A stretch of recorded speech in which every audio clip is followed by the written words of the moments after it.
अस्सलाम वालेकुम बच्चों and welcome to Alham dynamic world.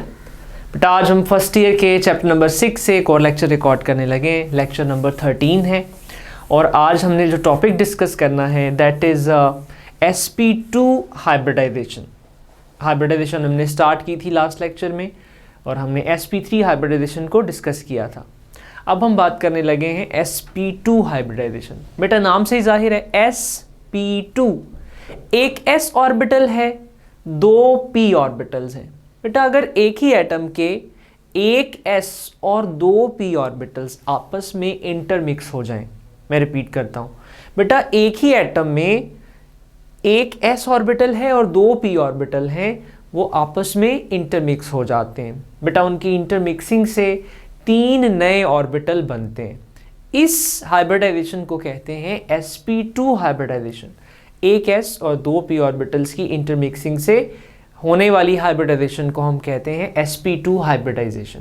बेटा इस हाइब्रिडाइजेशन के नतीजे में तीन नए ऑर्बिटल्स बनते हैं जिन्हें हम sp2 ऑर्बिटल्स कहते हैं। ये तीनों हाइब्रिड ऑर्बिटल्स आपस में डीजेनरेट होते हैं। ये तीनों ऑर्बिटल्स जो हैं, इनके अंदर जो इलेक्ट्रॉन्स मौजूद होंगे वो एक दूसरे से इतनी दूर रहना चाहते हैं कि उनके दरमियान रिपल्जन मिनिमम हो जाए। तो जब तीन ऑर्बिटल होंगे तो किस एंगल पर, किस ज्योमेट्री में, किस शेप में उनके दरमियान की रिपल्जन मिनिमम होगी? तो बेटा वो ज्योमेट्री बनती है ट्रायंगुलर प्लेनर। ये मैंने डायग्राम से ज़रा शो करने की कोशिश की है कि एक s ऑर्बिटल होता है जिसकी शेप होती है स्फेरिकल सिमेट्रिकल, दो p ऑर्बिटल्स होते हैं और दोनों की शेप कैसी होती है? डम्बल शेप होती है। ठीक है, ये अनमॉडिफाइड ऑर्बिटल्स हैं। लेकिन जब ये आपस में इंटरमिक्स होते हैं तो इनमें मॉडिफिकेशन आती है, इनकी एनर्जी लोअर हो जाती है, इनकी शेप चेंज हो जाती है, ना स्फेरिकल रहती है ना डम्बल रहती है। मिक्सिंग के बाद इनकी शेप हो जाती है लोब शेप। क्या, कौन सी शेप हो जाती है? Lobe shape. ये दो लोब्स होती हैं, एक बड़ी लोब है, एक छोटी लोब है। ठीक है, लेकिन कन्वीनियंस के लिए हम ये जो छोटी लोब है इसको मोस्टली इग्नोर कर देते हैं, इसको हम ड्रॉ नहीं करते हैं। यहाँ पर मैंने ये डायग्राम आपको दिखाई है, इसमें तीन जो sp2 ऑर्बिटल्स हैं वो ट्रायंगुलर प्लेनर मैनर में अरेंज होते हैं। बेटा जब भी sp2 हाइब्रिडाइजेशन होती है तो तीनों ऑर्बिटल्स प्लेनर मैनर में अरेंज होते हैं, ट्रायंगुलर प्लेनर शेप बनती है और ऑर्बिटल्स के दरमियान का जो एंगल है बेटा वो हमेशा रहता है 120 डिग्रीज। ठीक है, इसको कहते हैं ट्रायंगुलर प्लेनर ज्योमेट्री। ठीक है जी। बेटा ये तीनों ऑर्बिटल्स जो बने हैं जिनको हम नाम दे रहे हैं sp2 हाइब्रिड ऑर्बिटल्स, इनमें से हर ऑर्बिटल में कितना s कैरेक्टर है? दैट इज 33.33% और कितना p कैरेक्टर है? That is 66.66%। ठीक है, s character 33.33, p character 66.66। Arrangement कैसी है? ट्रायंगुलर प्लेनर अरेंजमेंट है और एंगल कितना है? 120 डिग्रीज का एंगल है। ठीक है जी। अब हम मिसाल देखते हैं उन कंपाउंड्स की जिनमें सेंट्रल एटम की हाइब्रिडाइजेशन कौन सी होती है? sp2 हाइब्रिडाइजेशन होती है। तो इसमें सबसे पहला केस जो हम डिस्कस कर रहे हैं वो है formation of BF3, boron trifluoride. बेटा बोरॉन ट्राइफ्लोराइड एक कंपाउंड है, ये कैसे बनता है? इसमें सेंट्रल एटम की हाइब्रिडाइजेशन क्या है वो हम देखने लगे हैं। देखिए जी, ग्राउंड स्टेट में बोरॉन की जो इलेक्ट्रॉनिक कॉन्फ़िगरेशन है वो कुछ इस तरह से है कि 2s2 and 2px1। अब देखा जाए तो इसमें इस वक्त कितने पार्शियली फिल्ड ऑर्बिटल्स हैं? तो आप देख रहे हो कौन सा 2px ऑर्बिटल जो है वो पार्शियली फिल्ड ऑर्बिटल है। तो VBT के अकॉर्डिंग जितने पार्शियली फिल्ड ऑर्बिटल होते हैं एटम के पास वो उतने ही बॉन्ड बना सकता है। तो इसका मतलब ये हुआ कि ग्राउंड स्टेट में बोरोन की वैलेंसी कितनी होनी चाहिए? 1 होनी चाहिए। इसको कितने बॉन्ड्स बनाने चाहिए? जस्ट 1। लेकिन आप देख रहे हो BF3, इसके तो 3 बॉन्ड्स बने हुए, इसकी वैलेंसी तो 3 है, ये ट्राइवेलेंट है। तो इसका मतलब VBT इसकी वैलेंसी को जस्टिफाई नहीं कर रही। तो फिर क्या किया जाएगा? हाइब्रिडाइजेशन थियरी का सहारा हम लेंगे क्योंकि वो वैलेंसी को जस्टिफाई कर सकती है बोरॉन की। क्या होता है कि बोरॉन के जो इलेक्ट्रॉन्स हैं in 2s orbital they are excited, ये एक्साइट हो जाते हैं। एक इलेक्ट्रॉन निकलता है 2s से और कहाँ चला जाता है, 2p ऑर्बिटल में चला जाता है। तो एक्साइटेड स्टेट में बोरॉन के पास 3 इलेक्ट्रॉन्स हैं, 3 ऑर्बिटल्स हैं जो पार्शियली फिल्ड हैं, ठीक है।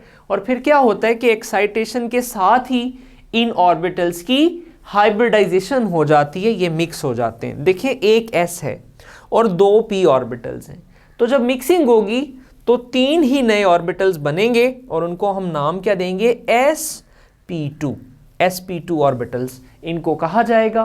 3 sp2 ऑर्बिटल्स हैं, तीनों पार्शियली फिल्ड हैं, तो ये किस तरह से अरेंज होंगे, ट्रायंगुलर प्लेनर मैनर में अरेंज होंगे, ठीक है। अब अगर आपने bf3 बनाना है तो हर ऑर्बिटल जो sp2 ऑर्बिटल है वो ओवरलैप करेगा इंडिविजुअली फ्लोरीन के 2pz ऑर्बिटल के साथ। फ्लोरीन की इलेक्ट्रॉनिक कॉन्फ़िगरेशन आप जानते हैं कि फ्लोरीन का एटॉमिक नंबर 9 है, 1s2, 2s2, 2px2, 2py2 and 2pz1।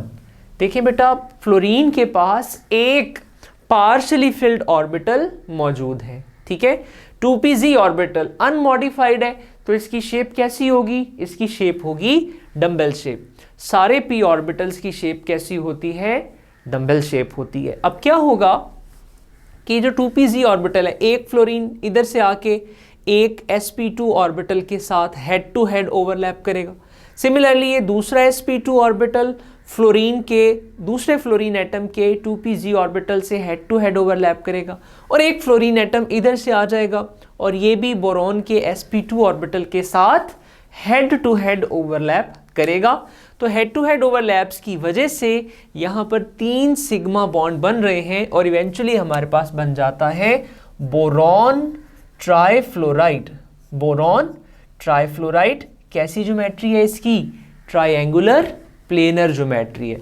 कैसी शेप है इसकी, ट्रायंगुलर प्लेनर शेप है, ठीक है। और बॉन्ड एंगल कितना है, 120 डिग्रीज। कोई से 3 एटम्स के दरमियान का बॉन्ड एंगल 120 डिग्रीज रहेगा। ये ट्रायंगुलर प्लेनर स्ट्रक्चर कहलाता है, ठीक है जी। अच्छा जी, उसके बाद हमने एक और मिसाल देखनी है and that is very important, वो है formation and structure of ethene. Ethene molecule कैसे बनता है। देखिए इथीन मॉलिक्यूल को समझने के लिए पहले आपको कार्बन की इलेक्ट्रॉनिक कॉन्फ़िगरेशन देखनी होगी, ठीक है। बुक में ये मौजूद है, इसलिए यहाँ पर मैंने बनाना बॉदर नहीं किया कि कार्बन की जब sp2 हाइब्रिडाइजेशन होती है तो उसके, मैं यहाँ पर लिख देता हूँ कि कार्बन की जब sp2 हाइब्रिडाइजेशन होगी तो यहाँ पर एक इलेक्ट्रॉन है 2s ऑर्बिटल में,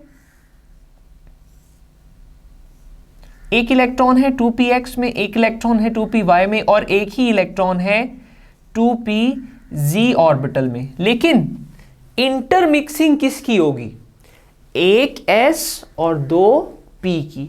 sp2 हाइब्रिडाइजेशन में कितने p ऑर्बिटल्स होंगे, 2।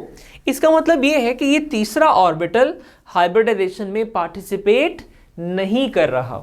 3 ऑर्बिटल्स पार्टिसिपेशन कर रहे हैं, एक s है और 2 p हैं। जबकि एक ऑर्बिटल कार्बन का ऐसा है जो अनमॉडिफाइड रहेगा, वो हाइब्रिडाइजेशन का हिस्सा नहीं बनेगा।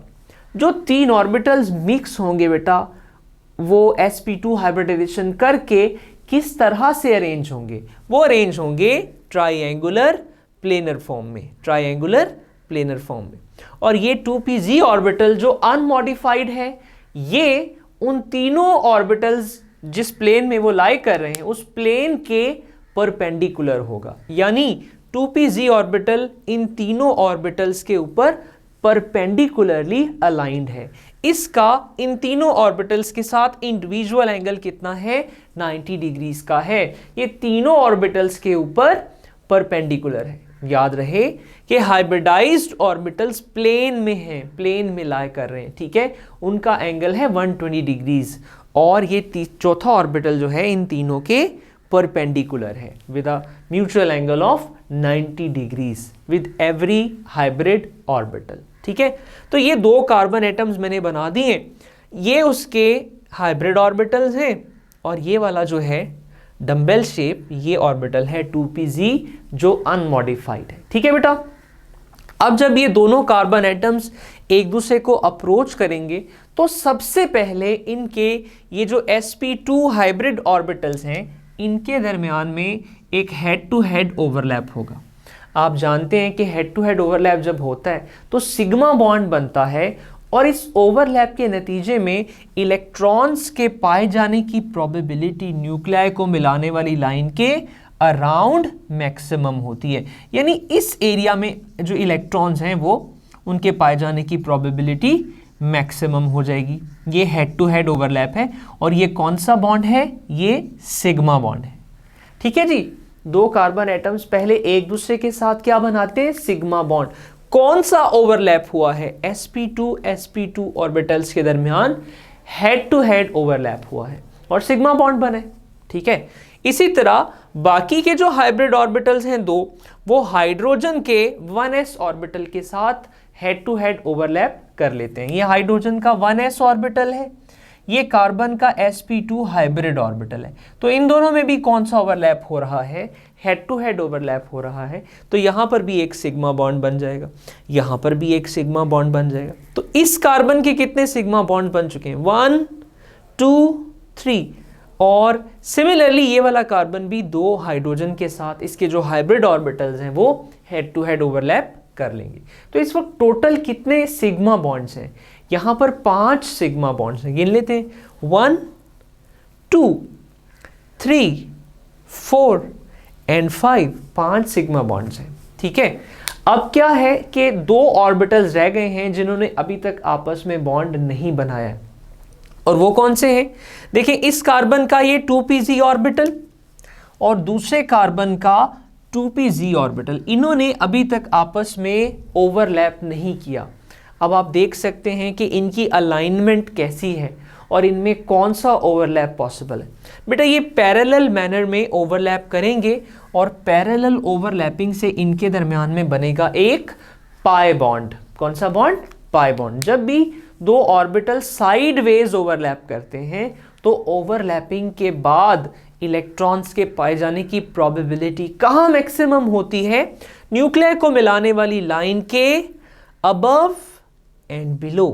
तो यहां पर ये पाई इलेक्ट्रॉन्स जो हैं वो लाई कर रहे हैं। आप कह सकते हो कि pi electrons in 5 sigma bonds वाली प्लेन के अबव और बिलो लाई करते हैं। ठीक है, तो ये ओवरऑल आपके पास इथीन का स्ट्रक्चर बन गया है जिसमें 5 सिग्मा बॉन्ड्स हैं और एक पाई बॉन्ड है। ठीक है जी, इसको आप फर्दर इस तरह से रिप्रेजेंट कर सकते हैं कि दो कार्बन एटम्स के दरमियान एक डबल बॉन्ड है जिनमें से एक सिग्मा और एक बॉन्ड जो है वो पाई बॉन्ड है। ठीक है, पाई बॉन्ड को भी हम सिग्मा बॉन्ड की तरह सिंगल लाइन से ही रिप्रेजेंट करते हैं, लेकिन याद रहे कि पाई बॉन्ड साइडवेज ओवरलैप से बनता है। तो 5 सिग्मा बॉन्ड है और एक पाई बॉन्ड है। ये है इथीन का स्ट्रक्चर और यही है आज का हमारा टॉपिक जिसमें हमने sp2 हाइब्रिडाइजेशन को समझने की कोशिश की है। उम्मीद करता हूँ आपको समझ आया होगा। Thank you very much. अल्लाह हाफिज़।